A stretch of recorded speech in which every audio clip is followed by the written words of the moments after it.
Assalamualaikum sahabat sejarah Khazanah.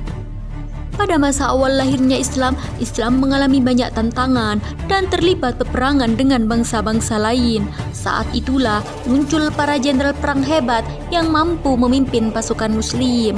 Sejarah Khazanah telah merangkum para jenderal perang hebat dalam sejarah. Siapa saja?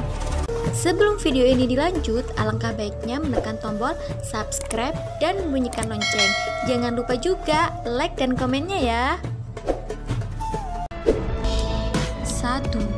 Khalid ibnu Al-Walid. Khalid ibnu Al-Walid atau yang lebih sering disebut dengan Khalid bin Walid, beliau adalah panglima perang pada masa pemerintahan Khulafaur Rasyidin. Keberanian dan kehebatannya membuatnya ditakuti di medan perang. Pada masa perjuangannya sebagai panglima perang, ia belum pernah terkalahkan dan merupakan panglima tertinggi Nabi Muhammad beserta penerusnya. Allahu Akbar, Allahu Akbar. Asyhadu an la ilaha illallah. Asyhadu an la ilaha illallah. Dulunya ia berasal dari kaum Quraisy yang saat itu membenci Islam.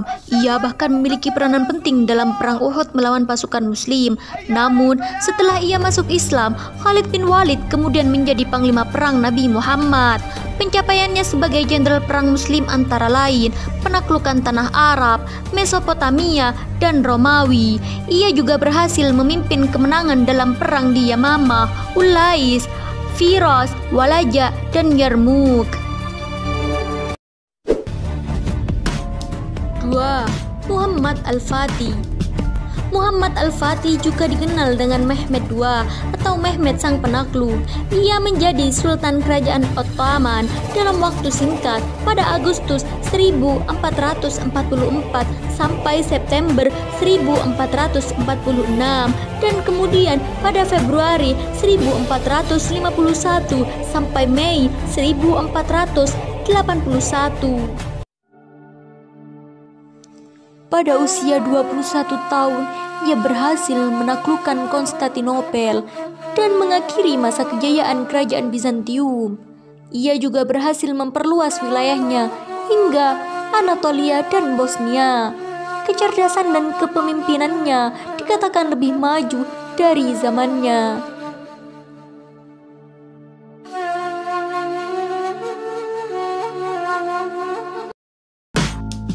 3. Salahuddin Ayyubi. Salahuddin Ayyubi dikenal dengan nama Saladin.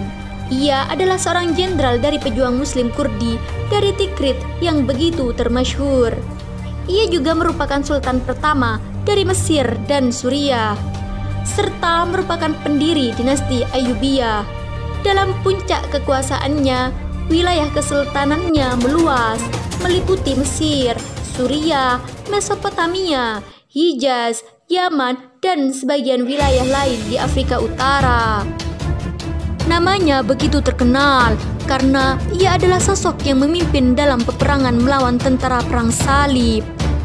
Di bawah kepemimpinannya, pasukan Ayyubiyah berhasil mengalahkan pasukan salib dalam perang Hattin pada tahun 1187 dan berhasil merebut kembali Palestina. Sikapnya yang kesatria dan pengampun dalam peperangan membuatnya begitu dihormati. 4. Abu Ubaidah bin Al-Jarrah. Abu Ubaidah bin Al-Jarrah adalah salah satu dari sahabat Nabi. Ia memeluk agama Islam satu hari setelah Abu Bakar pada tahun 611. Pada masa itu, umat muslim dimusuhi dan ditekan oleh kaum Quraisy. Ia ikut perjalanan berhijrah ke Habasyah atau yang saat ini dikenal dengan Ethiopia dan kemudian ke Madinah.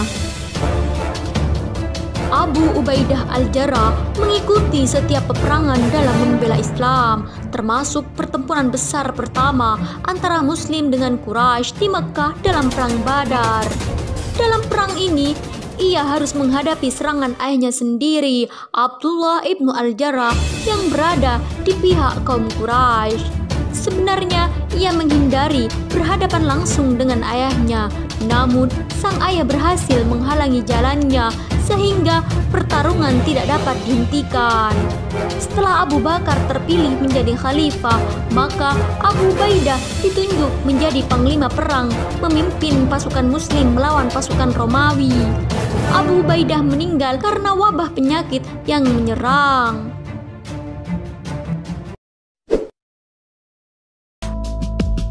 5. Sa'ad bin Abi Waqqas. Sa'ad bin Abi Waqqas termaksud dari beberapa orang pertama yang memeluk agama Islam. Sa'ad bin Abi Waqqas baru berusia 17 tahun ketika ia memutuskan untuk memeluk Islam. Ia juga merupakan salah satu sahabat penting Nabi Muhammad. Ia juga seorang pemanah hebat dalam peperangan. Sa'ad bin Abi Waqqas pernah memimpin perang legendaris antara kaum muslimin dengan Persia Majusi. Saat itu, jumlah pasukan muslimnya hanya 3.000 orang, sedangkan Persia membawa 100.000 pasukan. Namun, dengan izin Allah, kaum muslimin memenangkan perang Qadisiyah tersebut.